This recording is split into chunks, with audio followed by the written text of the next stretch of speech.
Mas se ele diz, é um tipo de malware que precisa ser executado, que vai fazer com que o programa funcione normalmente, e em algum momento é aberta uma porta no computador para uma futura invasão, estamos falando de... Aí ele vai dizer lá, vírus, trojan, backdoor, spyware. A gente vai estar falando exatamente do trojan, foi o que eu exemplifiquei aqui agora. Tá certo? Então, quando ele citar mais de uma característica, a gente vai pelo que está aqui na minha tela. Verifica se ele precisa ser executado, se o programa que está infectado funciona normalmente, e ele pode transportar outros malwares, e a gente sai vendo, de repente a gente encontra aqui embaixo a característica dele. Se a gente não encontrar, a gente vai para mais específica, que foi o que eu falei, que é um ataque do tipo backdoor, que só faz abrir a porta do computador, ponto. Tranquilo?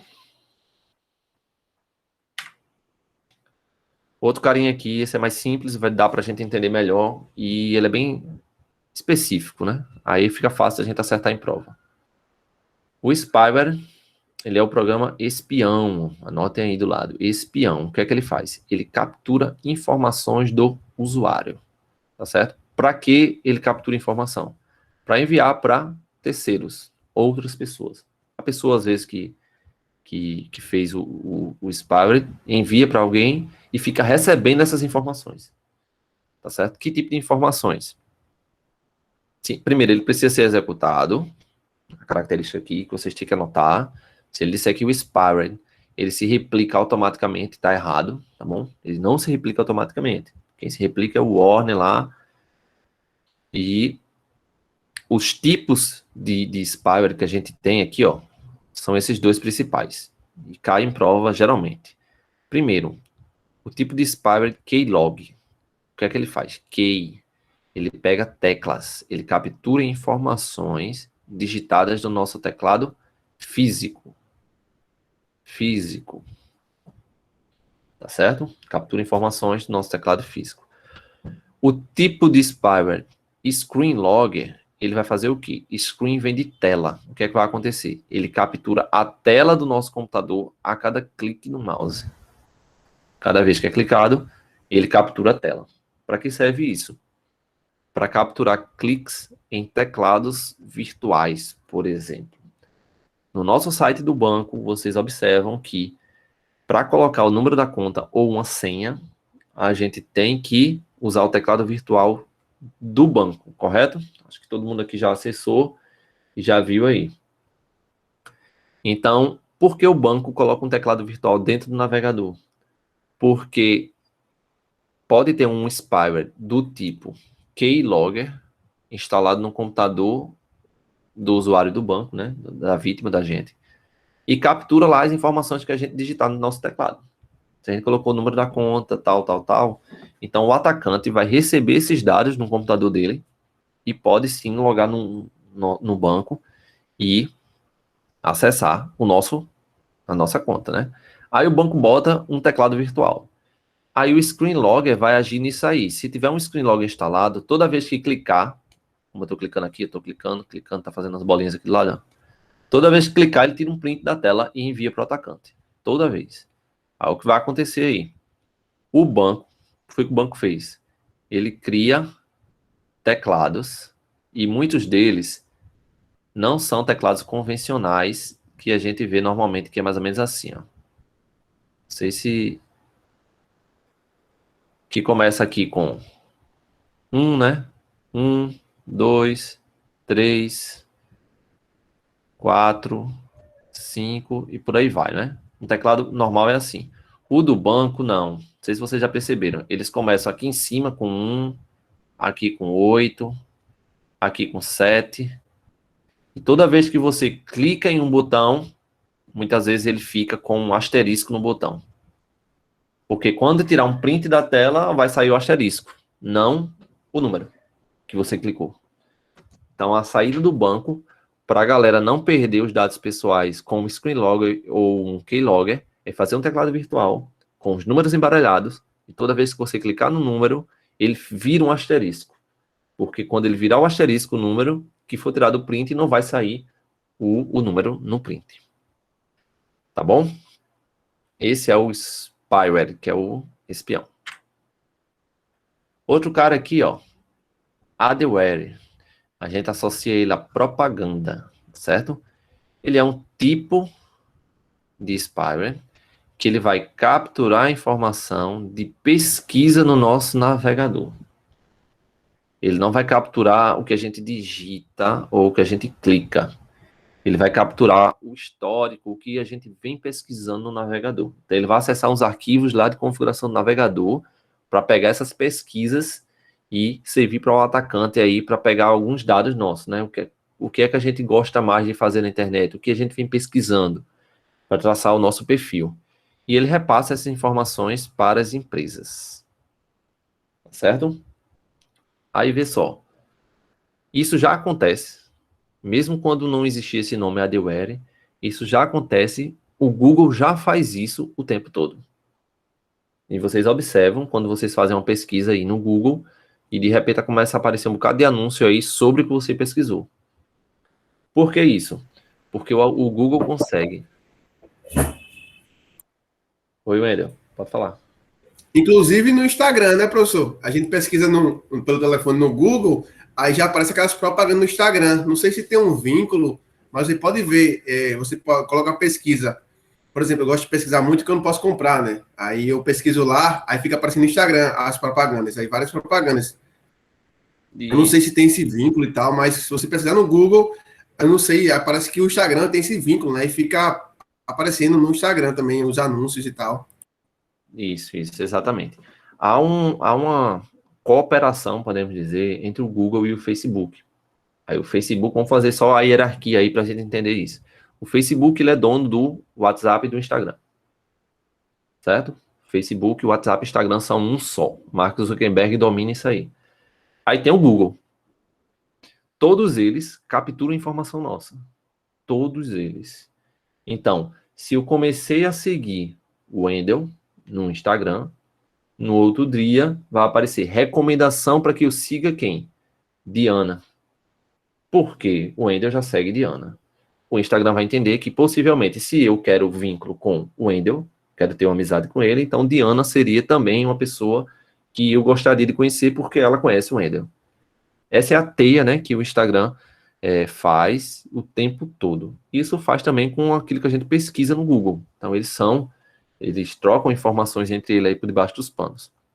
O adware é uma coisa que vai ser instalada na nossa máquina, é uma coisa diferente. Ele vai pegar histórico do nosso navegador, vai pegar o que a gente pesquisa e enviar para a pessoa que instalou ele. Essa é uma situação. Diferente da do Google, que está pegando dados da gente o tempo todo. Tá certo? Até o que a gente digita no WhatsApp. Não, Herbert, é logaritmo não, é algoritmo. São algoritmos, mas é bem parecido, né? Se trocar, eu acho que só trocando aí as duas palavras do início aí já muda a palavra. São algoritmos. O que são algoritmos? São a sequência de passos definidos pelo programador para executar uma ação. Então, o Google tem algoritmos para nos mostrar a situação da propaganda que a gente queira ver. Como que ele sabe que a gente quer ver essa propaganda? Porque a gente pesquisa. Pesquisei lá para comprar notebook. Com certeza o Google, o YouTube, Instagram, Facebook vão entender que eu quero comprar um computador. O algoritmo deles, o programa que está por trás, a regra que está por trás, vai nos mostrar aí resultados, né, do que eu quero ver. Tá certo, Herbert? É algoritmo. Então, entenderam aqui, né? Esse adware. Olha o carinha aqui, ó. Professor, Oi. antes de prosseguir, poderia tirar uma dúvida sobre o espião. Antes desse outro que você falou, eu não entendi aquela parte do que clica e vira um asterisco. Poderia repetir essa parte? Certo. Para a prova, esse exemplo que eu dei não precisa. Tá certo? Eu só disse que como os bancos driblam um spyware.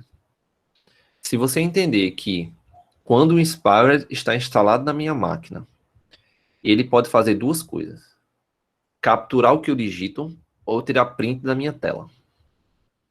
Pronto, a prova só vai cobrar isso. Eu quis dar o exemplo do banco, porque o banco está se precavendo dos spywares. Tá certo? Mas mesmo assim, eu vou só Ok. falar aqui de novo. Seria assim, ó, vai ter um teclado lá no banco, certo? No navegador, né? Onde a gente vai acessar, vai ter um teclado. E quando a gente clicou, é igual a quando eu clico aqui, por exemplo, para parar meu microfone, ó. Cliquei para parar o microfone.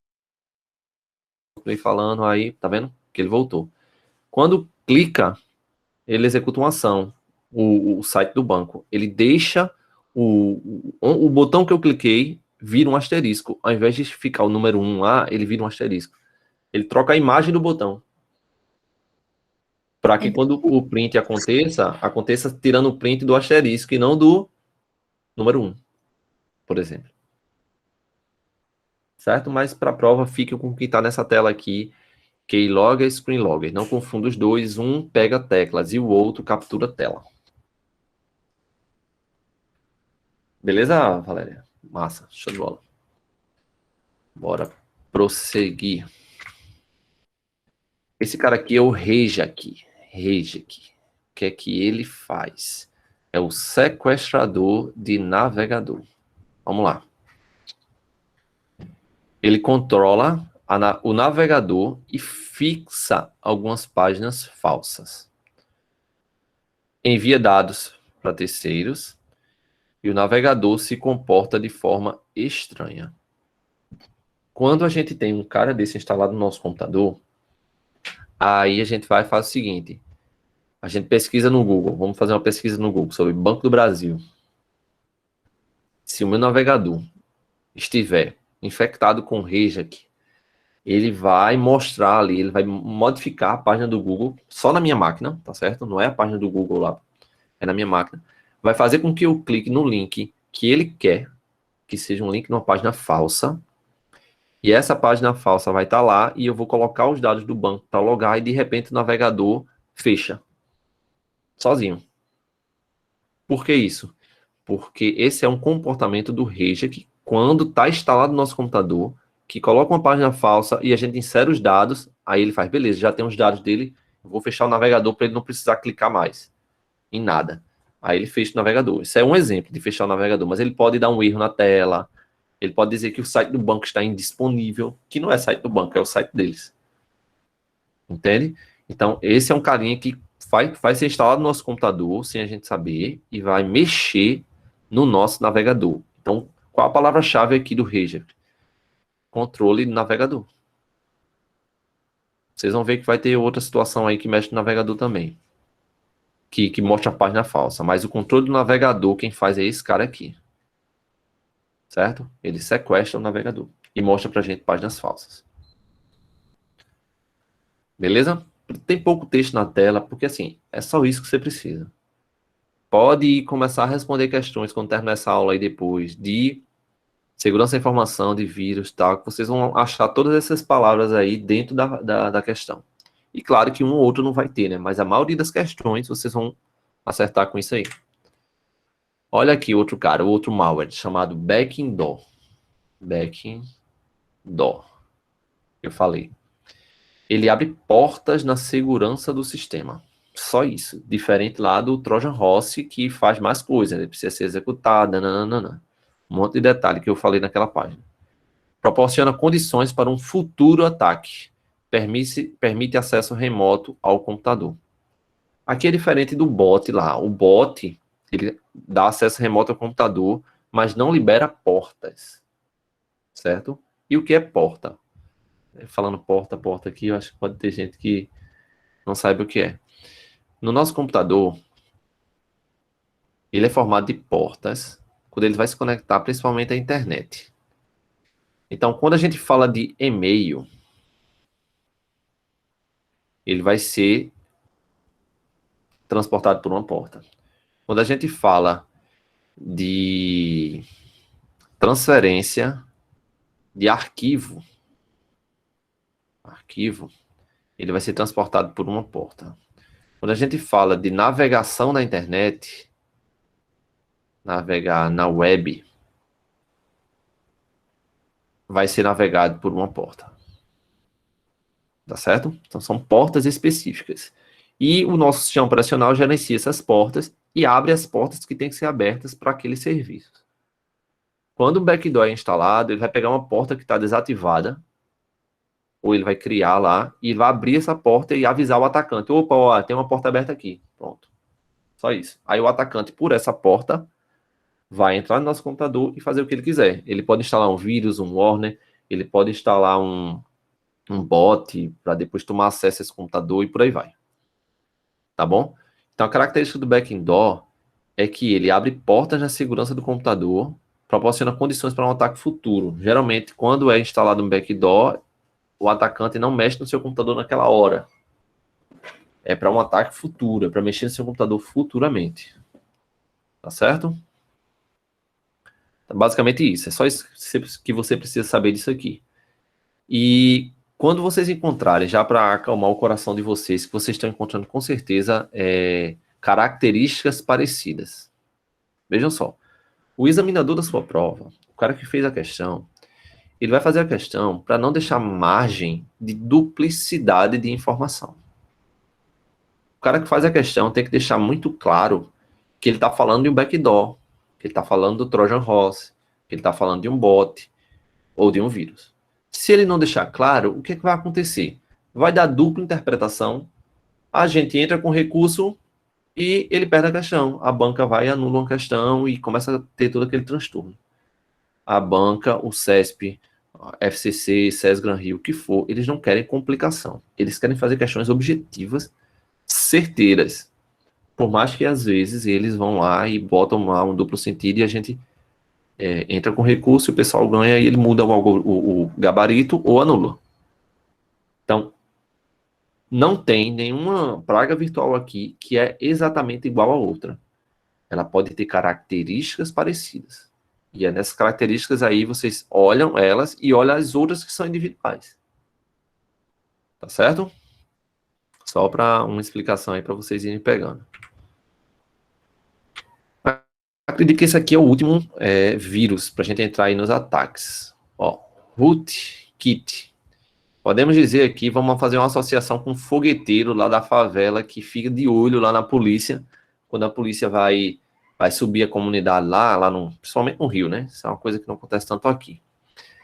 Mas fica lá o boizinho lá embaixo, né? Tal, quando vem a polícia, ele vai acender fogos lá e avisa aos vagabundos da comunidade que a polícia está chegando.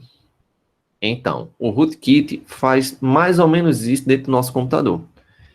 Ele mascara, ele esconde a existência de outros malwares assim que o sistema operacional inicia.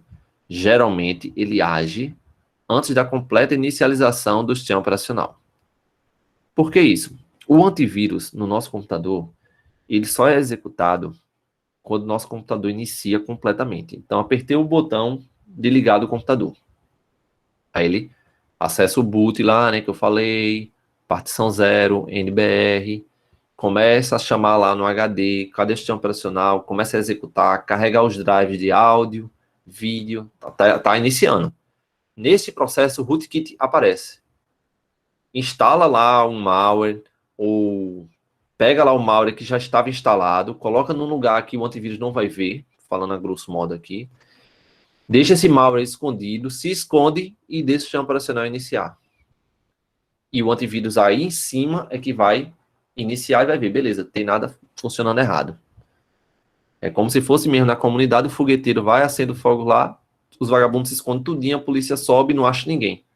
Depois vai embora. Então, essa analogia aí, quando eu vi, eu quis trazer para vocês, para a gente entender. O rootkit faz o quê? Ele mascara, ele esconde os malwares que estão num sistema operacional aí, e ele mesmo. Ele esconde para que o antivírus não pegue essa galera. Beleza? Tem questões também aí com o rootkit que é cobrado basicamente isso que está na tela aqui da gente.